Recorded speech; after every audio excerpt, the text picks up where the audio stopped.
How many of you found that scary? That is an awful lot of.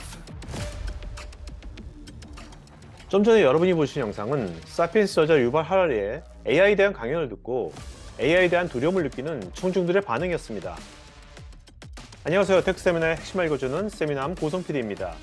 챗GPT 같은 생성형 AI의 근본적인 위험성이 무엇이고 우리가 그것을 어떻게 통제할 수 있을 것인지 AI 관련 통찰을 갖고 있는 세계적 리더들의 최신 관점들을 음미해보는 시간을 이번 세미나에서 가져보려 합니다.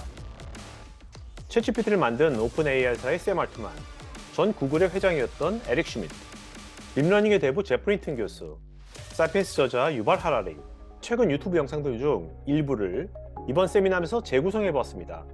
마치 제가 이분들을 인터뷰하듯이요. 사실 현실에서는 이분들을 인터뷰한다는 것은 현실적으로 쉽지 않으니까요. AI란 개념이 나온 지 벌써 50년이 넘어왔고 얼마 전까지도 AI를 여러 분야에 사용하고 있었는데 왜 챗GPT가 나온 이후로 갑자기 모두들 열광하면서도 동시에 위험성을 얘기하고 있는 것일까요? 사피엔스 저자 유발 하라리는 컴퓨터 OS와 비교하면서 인간 역사와 문화의 OS인 언어의 영역에 생성형 AI가 들어오는 것에 근본적인 위험성이 내포 있다고 보고 있는 것 같습니다. AI has just hacked the operating system of human civilization. The operating system of every human culture in history has always been language. In the beginning was the word. We use language to create mythology and laws, to create gods and money, to create art and science, to create friendships and nations.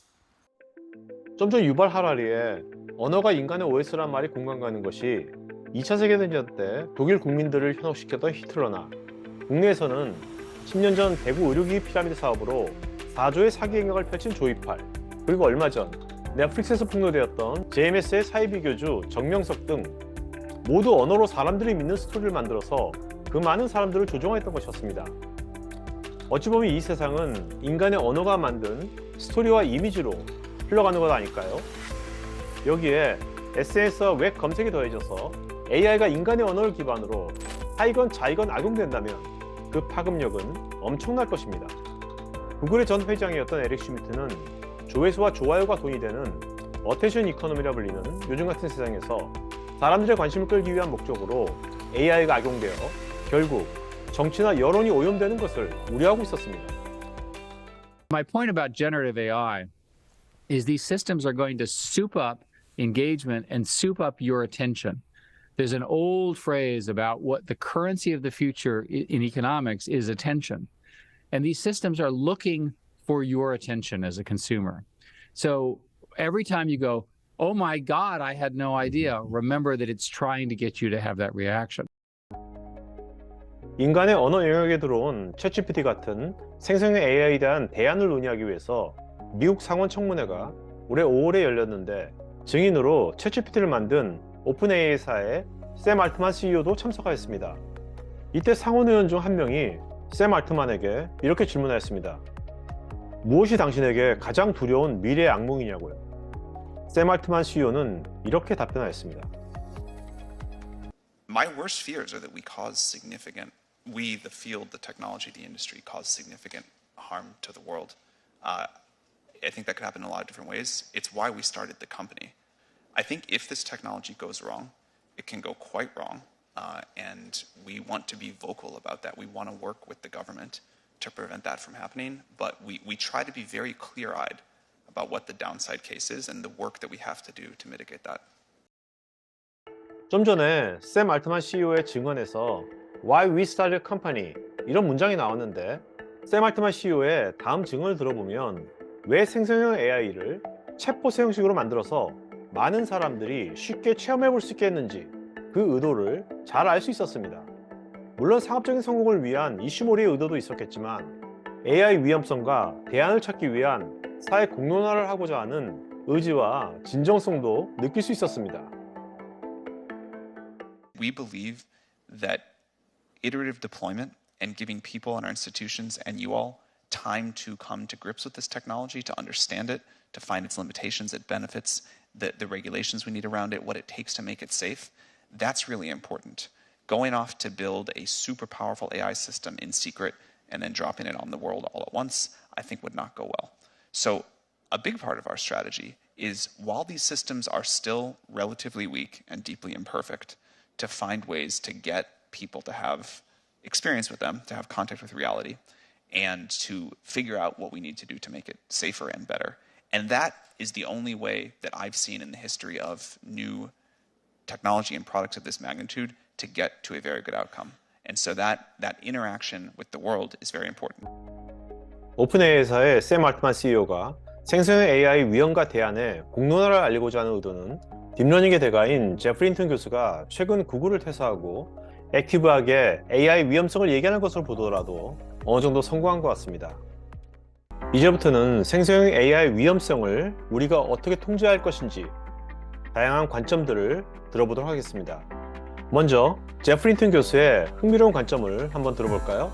인간이 뜨거운 것을 만지면 고통을 느껴서 이후 뜨거운 것에 대한 행동을 제어하듯이 AI에게도 행동을 제어할 수 있는 고통을 줄이거나 아니면 기쁨을 늘리는 이런 내재화된 목표를 넣자는 것입니다. 구현의 문제를 떠나서 역시 창의력이 넘쳐나는 과학자이신 것 같습니다. And because we evolved, we have certain built-in goals that we find very hard to turn off. Like, we try not to damage our bodies. That's what pain's about. That all came from evolution, and it's important that we can't turn it off. If you could turn it off, you don't do so well. These digital intelligences didn't evolve. We made them. And so they don't have these built-in goals. And so the issue is, if we can put the goals in, maybe it'll all be okay. 제프리 힌튼 교수가 얘기하는 AI 위험에 대한 보다 자세한 내용들은 우측 상단의 카드 링크를 누르시면 보실 수 있습니다. 구글의 전 회장이었던 에릭 슈민트는 인간이 AI를 통제하려고 하는 가드레일 같은 규칙들을 점점 똑똑해지는 AI가 우회할 수도 있다고 경고하고 있습니다. You can imagine a situation where the model gets smarter and smarter, and it learns to, whenever it's being checked, to say the right answer, but when it's not being checked, to say what it really thinks. And it's like HAL, the computer in 2001 Space Odyssey, is learning how to outwit the crew. And by the way, how would it do that? Well, these things have what are called objective functions, and they're trained. And so if you give it a strong enough objective function to really surface the most interesting answer, that may overwhelm the system that's trying to keep it under control and within appropriate guardrails. These problems are today unsolved. 좀 전 영상에 사회자가 언급한 할은 무려 1968년도에 만들어진 영화 2001 스페이스 오디세이에서 나오는 AI인데, 자신에게 주어진 미션을 달성하는데 인간이 방해가 된다고 생각하여 인간 우주인을 속이고 죽이는 장면이 나옵니다. 영화 안 보신 분들은 지금 보셔도 정말 재밌게 볼 수 있고요. 저도 최근 얼마 전에 봤습니다. 에릭 슈미트 전 구글 회장의 어맨파인 컴퍼니 대담 풀 영상은 우측 상단의 카드 링크를 누르시면 보실 수 있습니다. 몇 해 전부터 AI에 의한 알고리즘의 지배를 우려했던 사피엔스 저자인 유발 하라리는 이제 언어의 영역에 AI가 들어왔으니 우리가 앞으로 보는 글, 영상, 이미지 등이 AI가 만들었는지 아니면 인간이 만들었는지를 식별하는 장치의 필요성을 역설화했습니다. Regulate AI before it regulates us. And the first regulation, there are many regulations we could suggest, but the first regulation that I would suggest is to make it mandatory for AI to disclose that it is an AI. If I'm having a conversation with someone and I cannot tell whether this is a human being or an AI, that's the end of democracy, because that's the end of meaningful public conversations. 좀 전 영상에서 유발 하라리가 Regulate AI before it regulates us 이런 문장을 얘기하였는데 정말 작가라서 함축적인 의미를 잘 표현한 것 같습니다. 유발 하라리는 또한 신약을 출시하기 전에 안정성을 점검하는 FDA 같은 기구와 검증 프로세스의 중요성을 언급하였는데 AI를 단순히 생산성 도구로 보는 것이 아니라 인간 사회의 안정을 위협할 수 있는 가능성을 통제하려는 관점인 것 같습니다. Drug companies cannot sell people new medicines without first subjecting these products to rigorous safety checks. Biotech labs cannot just release a new virus into the public sphere in order to impress their shareholders with their technological wizardry. Similarly, governments must immediately ban the release into the public domain of any more revolutionary AI tools before they are made safe. Again, I'm not talking about stopping all research in AI. The first step is to stop the release into the public sphere. The same way you can research viruses without releasing them to the public. You can research AI, but don't release them too quickly into the public domain. 유발 하라리가 프론티어스 포럼 2023에서 한 강의 풀 영상은 우측 상단에 카드 링크를 클릭하시면 보실 수 있습니다. 유발 하라리가 워낙 영어를 쉽고 또박또박하게 얘기하고 유튜브 자동 번역도 있으니까 편하게 보실 수 있습니다. 유발 하라리처럼 오픈 AI사의 샘 알트만 CEO도 AI에 대한 규제가 필요하고 이를 위해 생성형 AI 빅테크 사업자를 위한 라이센스의 필요성에도 공감을 하였습니다. 샘 알트만 CEO는 AI 규제와 라이센스를 위한 국제 원자력 기구 같은 글로벌 기구를 생각하고 있는 것 같은데 유럽은 모르겠지만 중국이 제대로 협력할지 그것은 좀 의문이 드는 것 같습니다. You just can't go build a nuclear power plant. Hey, Bob, what would you like to do today? Let's go build a nuclear power plant. You have a nuclear regulatory commission that governs how you build a plant and is licensed. Do you agree, Mr. Alderman, that these tools you're creating should be licensed? Yeah, we've been calling for this. I think the U.S. should lead here and do things first, but to be effective, we do need something global. As you mentioned, this can happen everywhere. There is precedent. We've done it before with the IAEA. We've talked about doing it for other technologies.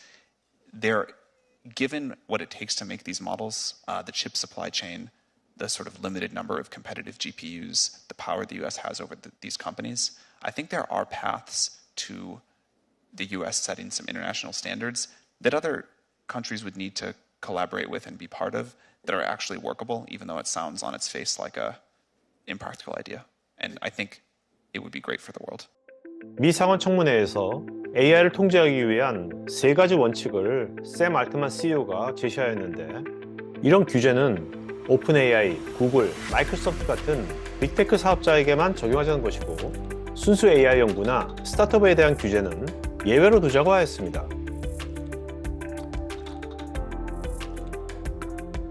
Number one, I would form a new agency that licenses any effort above a certain scale of capabilities and can take that license away and ensure compliance with safety standards.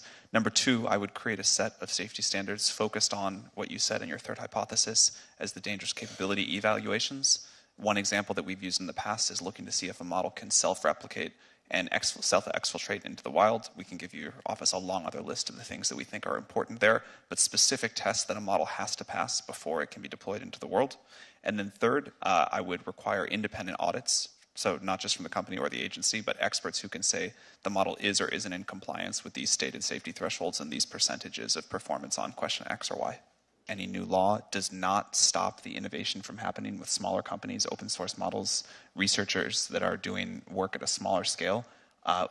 That's a wonderful part of this ecosystem and of America, and we don't want to slow that down. There still may need to be some rules there, but I think we could draw a line at systems that need to be licensed in a very intense way. 이번에 생성형 AI 관련 미국 국회 청문회 3시간 영상을 보면서 질문한 의원들의 핵심을 짚는 예리한 질문들에 정말 놀랐습니다. 3시간짜리 전체 생성형 AI 관련 미국 상원 청문회 내용이 궁금하신 분들은 우측 상단의 카드 링크를 누르시면 보실 수 있습니다.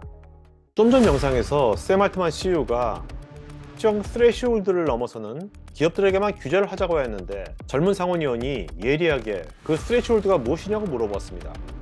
우리나라 국회 기술청문회에서도 이런 스마트한 국회의원들을 정말 많이 보고 싶습니다. I think a model that can persuade, manipulate, influence a person's behavior or a person's beliefs, that would be a good threshold. I think a model that could help create novel biological agents would be a great threshold. 청문회에서 샘 알트만 CEO는 개인들에 대한 데이터의 권리가 보호되고 강화되어야 된다고 하였는데 개인들의 데이터를 현재 무상으로 활용하고 있는 AI, SNS, 포탈 같은 빅테크 기업들이 앞으로는 어떤 형태로든 간에 이익을 개인들과 공유해야 되는 시대로 전환되지 않을까요? 마치 탈중앙화의 웹3처럼요. 아니면 암울한 승자 독식의 빅브라더 시대가 점점 다가오겠죠. I think a minimum is that users should be able to sort of opt out from having their data used by companies like ours or the social media companies. It should be easy to delete your data. I think those are, it should, but the thing that I think is important from my perspective running an AI company is that if you don't want your data used for training these systems, you have the right to do that. 여기 왼쪽에 관련 영상이 있으니 클릭해보세요. 제가 진행하는 테크 전문 방송 토크IT에서 하는 토크형 웨비나에 한번 참여해보시면 어떨까요? 구글에서 한글로 토크IT 치시거나 우측 상단 링크를 클릭하시면 됩니다. 여러분의 좋아요와 구독은 지속적인 콘텐츠 제작에 큰 힘이 됩니다.